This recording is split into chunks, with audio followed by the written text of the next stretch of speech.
Mark Zuckerberg তার প্ল্যাটফর্মগুলোতে বক্তব্য দেওয়ার উপর একটি বক্তৃতা দিয়েছেন।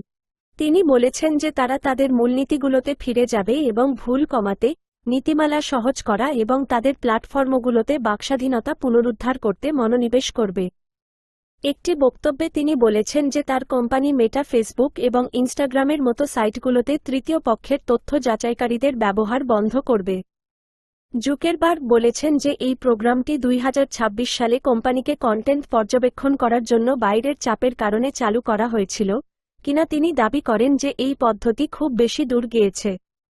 মেটা এক্স, পূর্বের টুইটার, ব্যবহার করে এমন একটি কমিউনিটি নোটস প্রোগ্রামে সুইচ করবে, যেখানে অন্যান্য ব্যবহারকারীরা কোনো পোস্ট বিভ্রান্তিকর কিনা বা আরও তথ্যের প্রয়োজন আছে কিনা তা রিপোর্ট করবে। নতুন প্রোগ্রামটি আগামী কয়েক মাসের মধ্যে ধাপে ধাপে চালু করা হবে। এই ঘোষণাটি ইউএফসির সিইও এবং প্রেসিডেন্ট নির্বাচিত ট্রাম্পের মিত্র ডানা হোয়াইটের মেটার বোর্ডে যোগদানের খবর প্রকাশের পরপরই এসেছে।